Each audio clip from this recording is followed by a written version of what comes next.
Welcome back to another episode of Marcelina, Lake Ontario. Well, the technical problems have been resolved, the propulsion system has been validated, and Neptune has been appeased with the proper ceremony. Time to go sailing. After a few short jaunts with guest skippers, it was time to take the next small step to test the boat as a real cruising vessel. For the first trip, I recruited my friend Mike, who was also the boat's carpenter. I picked Sodus Bay, which is a well-protected anchorage 27 nautical miles east of Marcelina's home port of Rochester, New York. A simple day's sail, anchor overnight, and head back the next day. This would test more aspects of the boat than just the sails, such as the ground tackle, the dinghy for getting to shore, and other boat systems needed for actually living on the boat, even if just for a short time. Conditions were a bit bouncy, but we made good time under what's called jib and jigger, that is, with the Genoa in the front and the mizzen deployed in the back, but with the mainsail left on the boom. This arrangement drove the boat quite well for the conditions and kept the trim beautifully balanced. Mike, however, wasn't feeling so sublime, as the choppy seas were taking their toll. But by the time we anchored, Mike was feeling better and anxious to get in some fishing before the sun set over this beautiful little bay.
After rowing ashore for some dinner, we rowed back as the moon rose over the boat. Just to let you know, Sodus Bay has killer toothpicks. The journey back to Rochester was a 16-hour slog back upwind in choppy seas.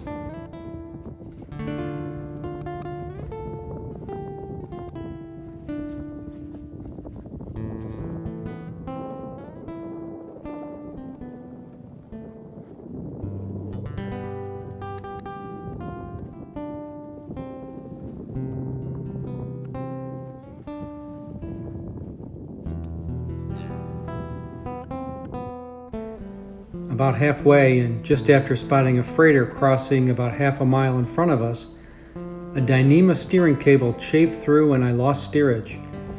I immediately pulled out the emergency tiller and fitted over the top of the rudder post. It's not the most comfortable position to be steering from, and at times it can take quite a bit of force to turn the rudder, or even just to hold the boat on course.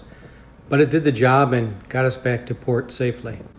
And while using the emergency tiller, I realized that the rudder post would move up and down a couple of inches in some of the waves. I realized that this meant that the rudder had enough buoyancy to float and potentially lift the rudder out of the support that it sat in at the bottom of the keel.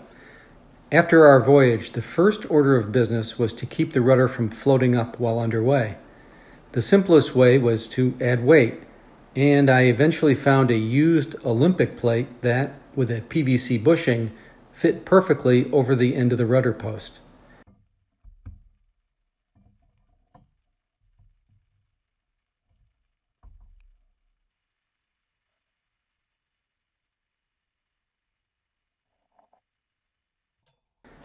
But before replacing the broken steering line, I removed the quadrant and took it home to my garage to make sure that all the surfaces that the steering line contact were perfectly smooth. The cast bronze quadrant was fairly rough, so first I used a grinding wheel with my Dremel tool then sanded with 320 grit sandpaper. Finally, I used a buffing compound.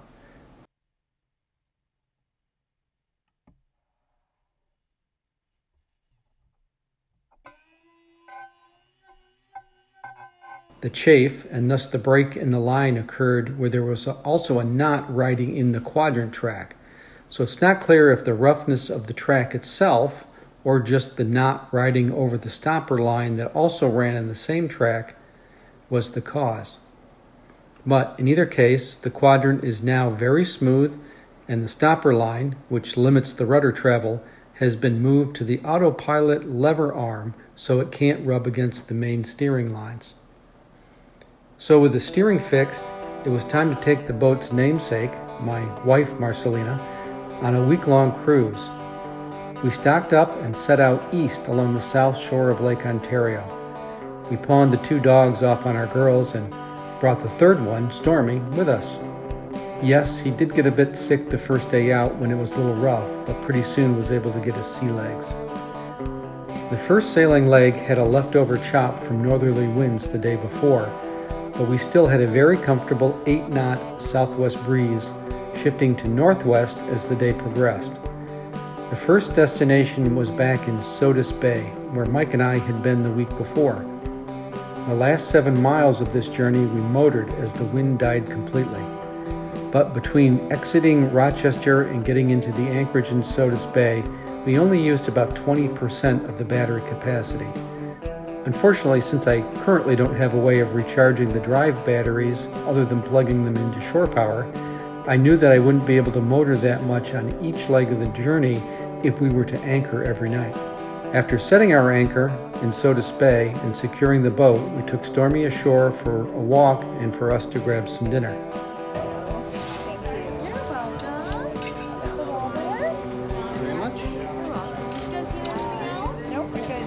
The original plan was to make it all the way to Henderson Harbor on the very eastern end of Lake Ontario over 3 or 4 days of harbor hopping.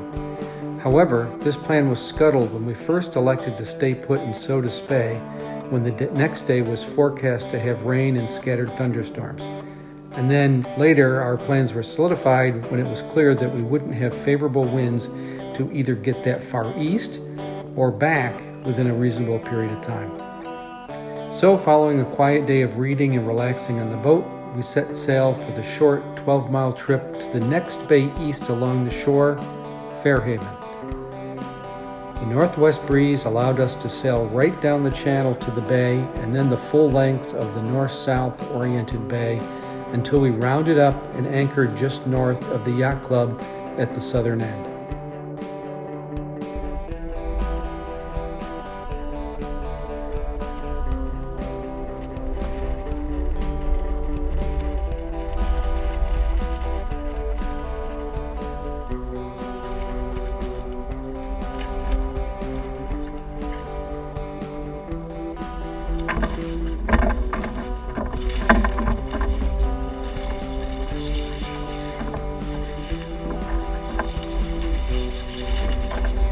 We later discovered that there was a state park on the northwest corner of the bay, and we re-anchored just a few feet from the boat ramp in the park.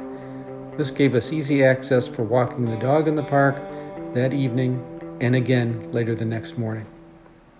We didn't realize until later, but the woman that had done the graphics for the boat told us that she had seen the boat while out for a walk and snapped these pictures while we were at anchor in Fairhaven. The next morning, a southerly wind allowed us to slip out of the bay under sail as easily as we had glided in the evening before. We were headed another 12 miles northeast to the small city of Oswego and their well-protected port on the Oswego River. This trip was a quick 4 hours with 15 knots of breeze and a rollicking 4 to 6 foot following sea. Again, the wind favored a motorless entry and we scooted past the harbor entrance and up the river. I rather enjoyed the spirited sailing, but Stormy was much happier when the trip was over and we were securely tied to the wall on the east side of the river. This turned out to be an ideal spot as we could step off the boat and right into the riverside restaurant that's part of the Best Western Hotel. Also, for a fee of just $2 per foot per night, We had access to electrical power, water, and most importantly, showers. Interestingly, about a month previously, I had helped a friend launch his boat at a marina in Rochester, and at that launch site, there was a father and son preparing their identical Catalina 22s for a voyage on the Erie Canal and ultimately to the Chesapeake Bay. After tying up in Oswego, I recognized the father who had tied up behind me, and he informed me that they had been delayed on the canal in Utica for 3 weeks before having to turn back towards Rochester because his son needed to get back to college. Apparently, July had been such a rainy month in central New York that the water flows prevented safe use of some of the locks along the canal. So after an aborted attempt to head out into the lake and onto Rochester the morning before we entered Oswego, because of those rollicking 4 to 6 foot waves, the duo made a second attempt. Let's hope they make it back safely.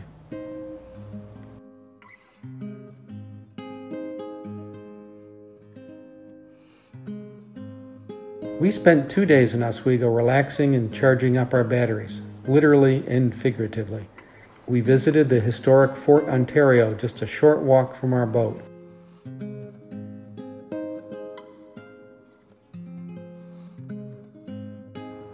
I also was remembering my journey through the last lock I passed through 6 years ago and tying to the same river wall we're at now before motoring out into the lake and towards Rochester with my new boat.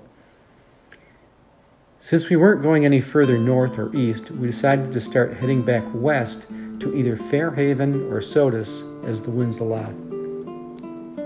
The flat water and gentle 5-knot southerly breeze gave me confidence that I could attempt my first drone flight from the boat under sail.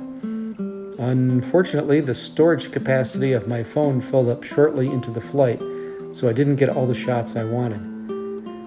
What you also don't get to see is the comical attempt to retrieve the drone. As I manually flew the drone to within reach, the obstacle avoidance sensors of the drone would make it dart away from me.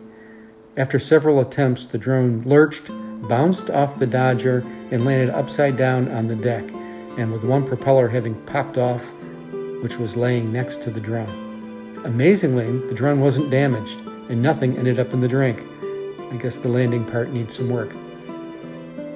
The wind remained light but steady in the morning, but by midday had pretty much given way to just a whisper as I spent a couple of hours coaxing the boat along at just 1 to 2 knots. But eventually the wind filled in from the northeast and allowed us to make Sodus Bay before sunset.